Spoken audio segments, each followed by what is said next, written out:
তৃণমূলের বিরুদ্ধে বিস্ফোরক দাবি নওশাদ সিদ্দিকী। সামাজিকভাবে আমার যে ভাবমূর্তি তৈরি হচ্ছে, আমি মানুষকে পরিষেবা দিচ্ছি, পাশে দাঁড়াচ্ছি, সেটাই তৃণমূলের ঈর্ষার কারণ হয়ে উঠেছে। আমাকে তৃণমূলে যোগ দেবার প্রস্তাব দেওয়া হচ্ছে, আমার নামে মিথ্যে মামলা হচ্ছে, সবটাই যখন আমি প্রত্যাখ্যান করছি তখন জনসমক্ষে আমার নামে কুৎসা চড়ানো হচ্ছে। আমি 30 কোটি টাকা নিয়ে ভাবি না, আমি নেবও না।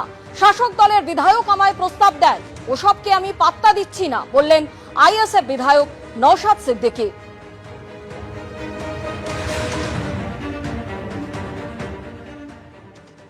সামাজিকভাবে আমার যে রেপুটেশন তৈরি হয়েছে, আমি যে মানুষের পরিষেবা দিচ্ছি, জাত ধর্ম বর্ণের ঊর্ধ্বে গিয়ে মানুষের পাশে দাঁড়াচ্ছি, এটাই শাসকের ঈর্ষার কারণ হয়ে দাঁড়িয়েছে। আমাকে অফার হচ্ছে তৃণমূলে জয়েন করার জন্য, আমাকে নামে মিথ্যা মামলা হচ্ছে, সবটাই যখন আমি প্রত্যাখ্যান করছি, আমার সাথে আর কোনো অ্যাঙ্গেল থেকে পেরে উঠতে পারছে না।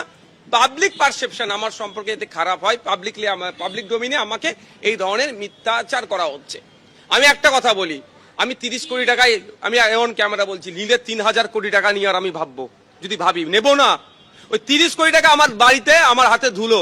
অবশ্যই শাসক দলে যারা আছে তারা লাস্ট যেদিনকে আমাকে অ্যারেস্ট করে সেই দিনকে আমি বিধানসভায় গিয়েছিলাম, আমি নামটা পাবলিকলি এখন ডিসক্লোজ করবো না, সেদিনকে আমি বিধানসভায় গিয়েছিলাম, আমার স্ট্যান্ডিং কমিটির একটা মিটিং ছিল, সেই সময় আমাকে শাসক দলের এমএলএ দ্বারা বোঝানো বলবেন বা অফার বলবেন বা ভয় দেখানো, সবটাই হয়েছে, কিন্তু কোনোটাকে আমি পাত্তা দিচ্ছি না।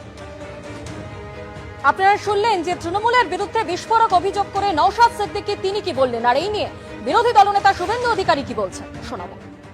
নওশাদ ভাই এগুলোর মধ্য দিয়ে কি বলতে চাইছেন তিনিই জানেন। তিনি কি মমতা ব্যানার্জির সঙ্গে যখন নবান্নতে দেখা করেছিলেন তখন কি তিনি এই বিষয়ে কোনো কথা বলেছেন? এটা আজ অব্দি আমরা জানতে পারিনি। নওশাদ ভাইকে এটা ক্লিয়ার করতে হবে, 1 নম্বর।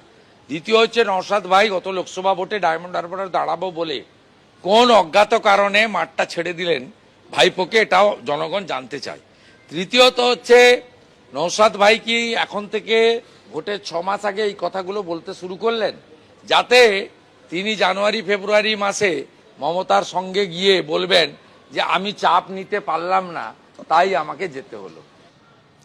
দেবাংশু ভট্টাচার্য, তৃণমূল কংগ্রেসের আইটি সেল ইনচার্জ, আমাদের সঙ্গে এই মুহূর্তে টেলিফোন লাইনে। দেবাংশু, আইএসএফ বিধায়ক নওশাদ সিদ্দিকী, তার বক্তব্য আপনি শুনেছেন। তিনি যে স্বচ্ছ ভাবমূর্তি একটা তৈরি করার চেষ্টা করছেন, তৃণমূল কংগ্রেস বারবার তাকে সোশ্যালি ম্যালাইন করার চেষ্টা করছে, কারণ তাকে টাকা দিয়েও লাভ হচ্ছে না এবং তাকে তিনি তৃণমূল কংগ্রেসে যোগদানের যে প্রস্তাব তাও বারবার প্রত্যাখ্যান করছেন। যদিও শুভেন্দু অধিকারী তিনি কিন্তু আইএসএফ এর সঙ্গে তৃণমূলের একটা সেটিং এর গন্ধ পাচ্ছেন।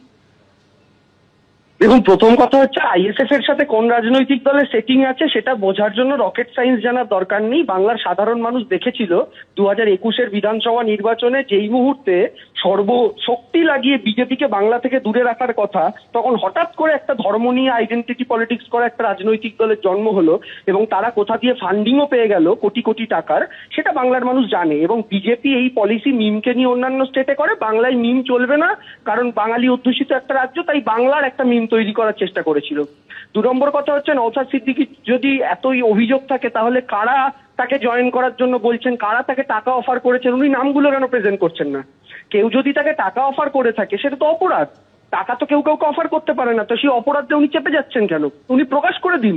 নাকি এই যে শুভেন্দু অধিকারী নওশাদ ভাই বলছিল, নাকি দাদার রোগ ভাইও লাগিয়েছেন যে শুধু বড় বড় হাঁক ডাক দেবো, কিন্তু বাস্তবের মাটিতে কিছু প্রমাণ করার জায়গায় নেই।